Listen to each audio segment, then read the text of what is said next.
Well, welcome to the Tipping Point program. I'm Dr. Mark Hitchcock, and I'll be your guest host today on the program. I'm the pastor at Faith Bible Church in Edmond, Oklahoma. I'm a professor at Dallas Theological Seminary. I'm also a contributor here on endtimes.com, and Jimmy's asked me to fill in for him today, and it's a great privilege to be with you today and to talk to you about something that has been on my mind a lot. I haven't written an article or done a video on this yet. I'm really looking forward to today's time to kind of go in a little bit of depth today and talk and kind of weigh in on an issue that has been out there in the news a lot lately. I'm sure a lot of you have seen, and that is the whole topic of UFOs, of unidentified flying objects. They're called, a lot of times they're called UAFs now, but still the old terminology is still just UFOs.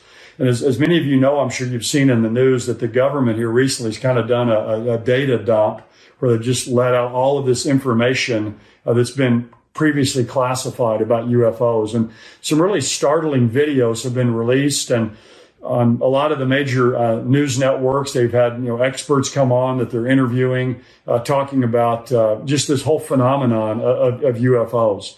And the one thing I've noticed about all this is it's a lot of things happening that are unexplainable, and different people have kind of their different theories about all this, but no one really knows for sure. It's just kind of like almost like the beginning stages of people really trying to understand and discern what's happening.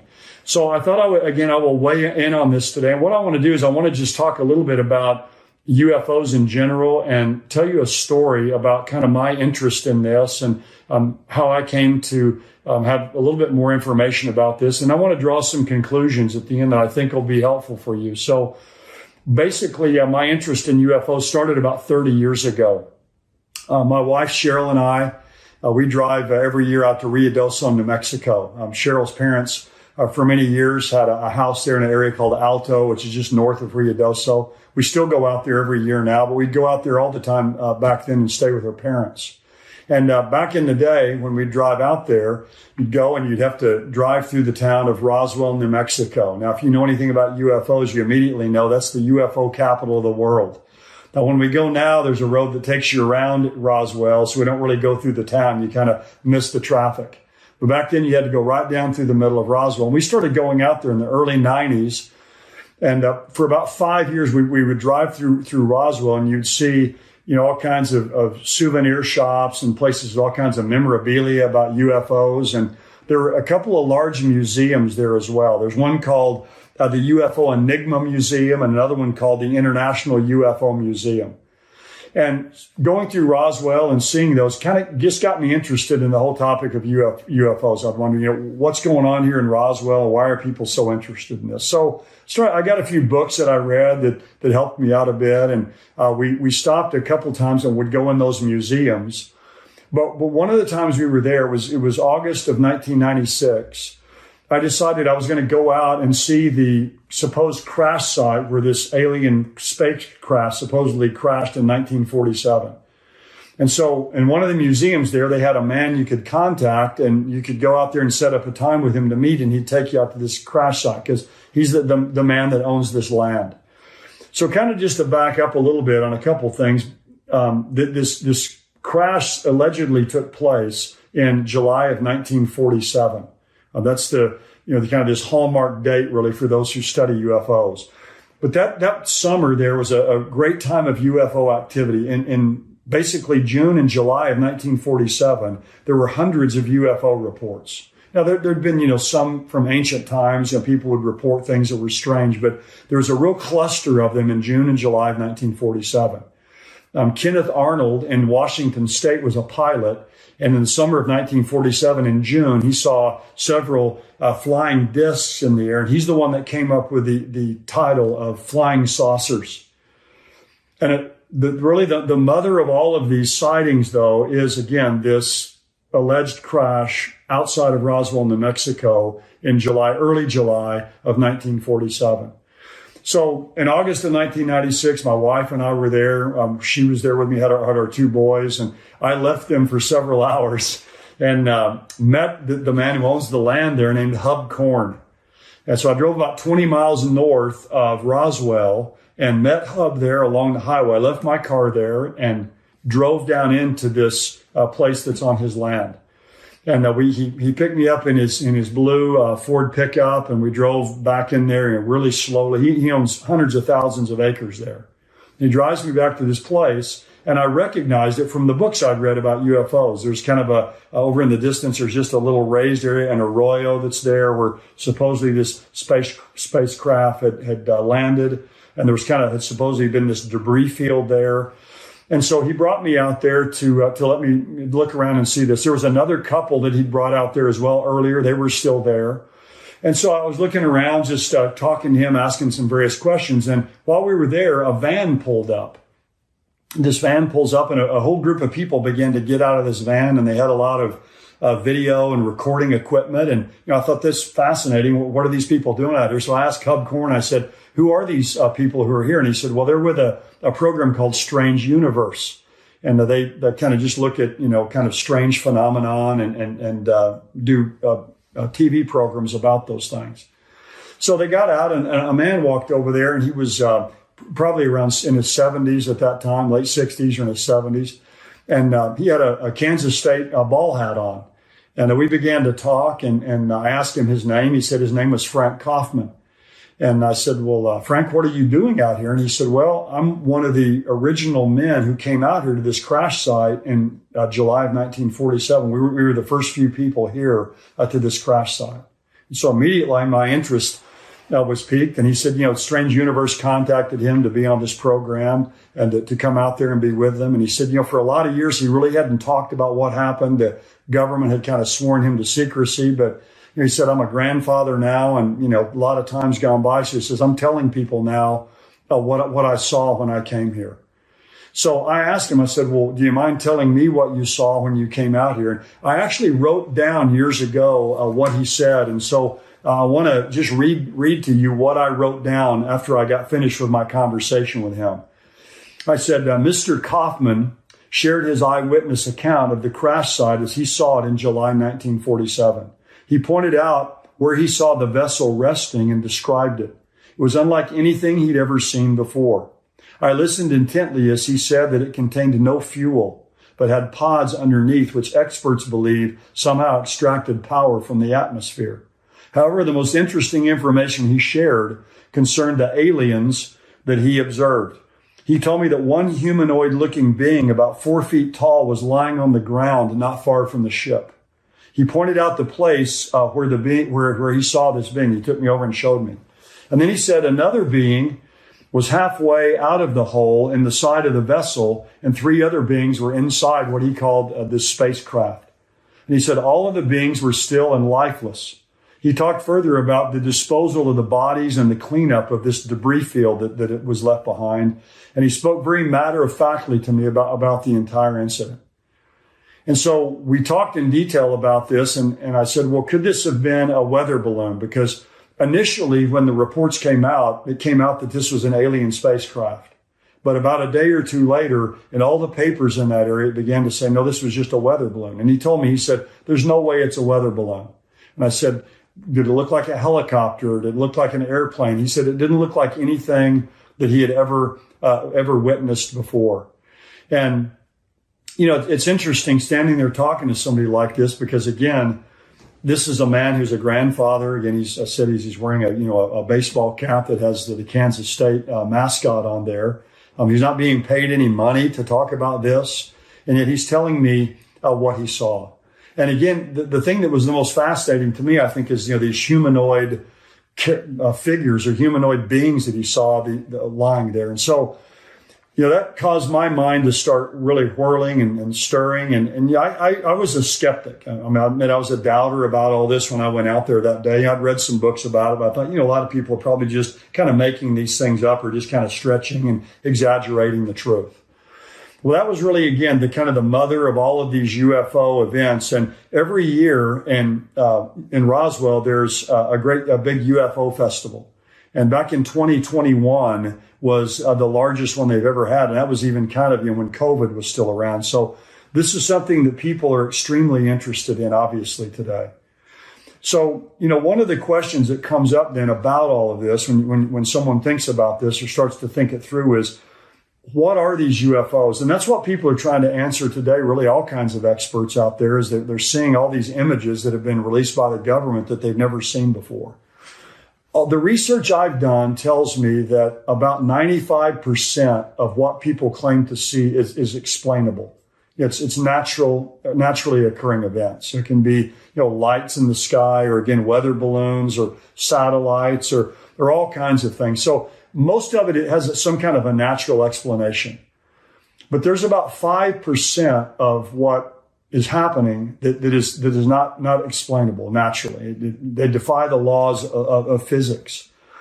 And so when people want to think about this 5% and think about how to explain this, there's several different theories that people have. Some will say that these are maybe test aircraft or test, spaceships that the United States government has that we don't really know about. Maybe there's something out in, hidden out in Area 51 in Nevada.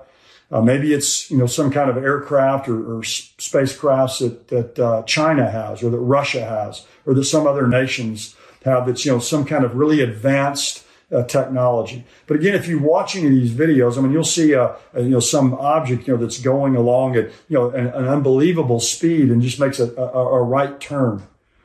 And so they defy the law of physics. And you'd think if Russia or China or some enemy of the United States had this unbelievable kind of advanced technology, they'd probably use it to take over the world. So it doesn't seem likely to me that this is some human technology that's been invented. Others will say, many people say, well, these are aliens. They're beings from, somewhere, from some further galaxy than we live in, that are traveling here and that are investigating us or gaining information or want to have contact with us. So there's all kinds of theories. And of course, there's all kinds of movies, about that, the War of the Worlds and, Independence Day and E.T. And there's this incredible, spate of movies about this because people are fascinated with this topic. Now, people often ask, well, is it possible that there are beings who live on other planets somewhere? I guess from our study of the Bible, we'd have to say it's possible, but I don't think it's likely. The Bible gives us no indication that there's any created intelligent life other than angels and human beings here on the earth. And a lot of people that believe in, aliens that are coming from other planets, they also believe in evolution. You'll say, well, life evolved here. So, why wouldn't we want to believe that life has evolved, somewhere else on other planets? But again, we don't believe in evolution. We believe that God created the heavens and the earth, and that God created the earth, and he created the earth in a unique position. And on the earth, he created mankind, who's the pinnacle of God's creation that he made in his image. And it seems to me that if God has created beings on other planets somewhere, that would go against what the Bible tells us about man being the pinnacle of God's creation, made in the image of God. And it's very complicated theologically, because you think if there are beings in other places and they've sinned, then what kind of provision has been made for their sin? So to me, it's a real complicated issue to talk about, beings that live in other places. The other explanation for this, and the one that makes the most sense to me, is that it's possible these parts of these events that we can't explain, these UFO events we can't explain, could be demonic. They could be demonic events that are taking place. Now, I can't prove that from the Bible, but we do know that, again, the only created intelligent life we know of from Scripture are human beings and angels. And again, if these aren't being made by humans, these UFOs, they're not from aliens. The only other possible created life that's intelligent are angels. And there's two kinds of angels, according to the Bible. There's good angels and bad angels. There's fallen angels and unfallen angels. They're called elect angels and evil angels. And we know that good angels wouldn't be carrying out the kind of activities that we see in UFOs to try to confuse people, or to cause this kind of sensation, or to cause people to think there's beings that live on other planets. So that kind of leaves me with the conclusion that it's possible, very possible, I think likely, that some of what's happening, again, a lot of this activity that we can't explain, is being carried out by demonic spirits. Now, that raises a lot of questions whenever I say that, but that's what I'm brought to really my own conclusion, because when you see this happening, it causes a lot of distress in people when they see, events taking place that they can't explain. Craft going at this aircraft or these spacecraft going at these incredible speeds, and then, making these 45-degree angle turns. It causes people distress. It causes deception, and it causes distraction in people's minds. So I don't think this is something that good angels, that unfallen angels would be doing. So my theory is that these are fallen angels taking some kind of material form. Now, that's a whole nother question. People will say, well, how could these demonic beings take this kind of material form? Well, we know throughout the Bible that angels often take material form. There's two angels that come and appear to Lot, in Sodom and Gomorrah. Angels appear to people throughout the Old Testament. In fact, sometimes when they appear, they look like human beings.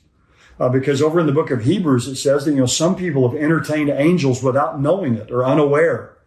So they can take on some kind of form, even a human or a humanoid type form. Clearly from the Old Testament tells us that. So they can materialize, and you say, well, can they create, these kind of craft that they fly around in or move about in? I don't see why it's impossible for them to do something like that. So my understanding is these would be these demonic spirits to deceive people, to distract, to make people believe in alien life on other planets, to maybe confirm their belief in evolution. There's a lot of reasons why I think demons would be involved in this kind of activity. But a couple of things I wanted to mention about this I think are interesting. Whenever these entities appear, that no one tracks them like from outer space. They don't have radar, and they see them coming in from outer space from far away, and then they appear here, and then track them going and leaving and going far away again. They just materialize and they dematerialize. They just appear and then they disappear. One man who's a very well-known student of UFOs is named John Keel. If you read any UFO writings, you'll see his name there a lot. This is a really interesting quote that he gives. Here's what he believes about this 5% that we can't explain of these UFO sightings. He says they're not extraterrestrial beings or spacecraft, but they're ultra-terrestrial, interdimensional beings. Now, that's a lot said there. They're not extraterrestrial. They're not spacecraft. They're ultra-terrestrial. They're interdimensional beings. In other words, they're beings that can move from one dimension to another dimension. Or again, they're what we could call ultra-terrestrials.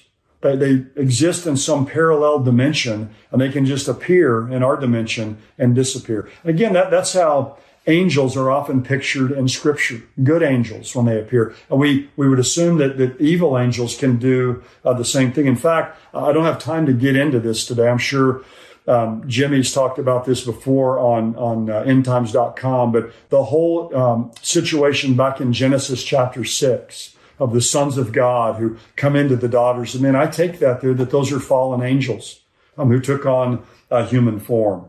So they take on this form, they come into this dimension, and they just disappear and they leave this dimension. So again, I don't think these are test aircraft or spaceships. I don't think they're aliens. I think these are demonic beings. Now you say, why would they do this? Again, why would these demonic beings want to do this? Well, to, I think, deceive people into believing, again, there's life on other planets, to believe in evolution.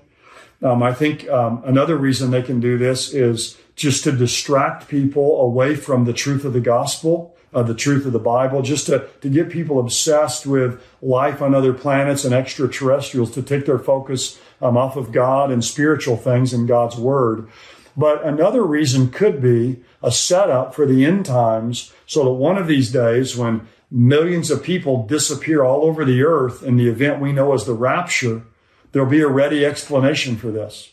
A lot of people will say, well, this was just these UFOs, these beings from other planets who came and evaporated people off the earth, or snatched them away, or took them in some kind of a mass alien body snatching event that took place. So with all the deception in our world today, that's the kind of a thing that people could believe. It's a kind of deception Satan may be set up again for an explanation for this event we know as the rapture. One other thought about this that I think is fascinating is when you think about the year of 1947. That's when the UFO phenomenon really began in a massive way. Again, you had hundreds of UFO reports in June and July of 1947. And really, a lot of this didn't really become disseminated broadly till 1948. But think about the convergence of events back in 1947 and 48. It's almost like things went into hyperdrive really in those 2 years. So you have this whole UFO phenomenon that really takes off with Kenneth Arnold's sighting of the flying saucers and the event in Roswell. Also in 1947, the Dead Sea Scrolls were discovered. Another thing that happens during that period of time is basically the space age began as liquid hydrogen was developed that allowed spacecraft to ultimately come into place. Kind of the nuclear age really began during that time. You also have, of course, on May the 14th of 1948, the rebirth of the modern state of Israel, which is really the super sign of the end times.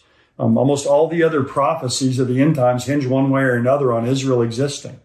And you also have the beginnings of the European common market in the years after World War II, which I think is an event that really began kind of in an embryonic form, the reuniting or reviving of the Roman Empire that I think is predicted in Daniel chapter 2 and Daniel chapter 7. So you have all this cluster convergence of events, 1947 and 1948. UFOs, Israel becoming a nation, the nuclear age, the space age, the discovery of the Dead Sea Scrolls, which are very important for biblical study, and also the beginning of the European common market. So all those things happening in this short period of time, I think, again, we're kind of put the events of the end times on a fast track. And from that point in time, things have taken off. And with Israel in place, the lights are kind of lighting up along the runway, if you will, preparing the way for the coming of Jesus Christ. So I don't think this UFO phenomenon that began back in the late 40s is accidental, and it's kind of its confluence with all these other events that are taking place. I think it's causing a lot of deception and distraction in our days, and ultimately can even be used by people someday to come up with some explanation for what takes place at the rapture. Well, thank you for listening. I appreciate you taking time to watch this teaching. If you're a subscriber, please stay tuned for the news and the Q&A segment. I want to thank you.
Thank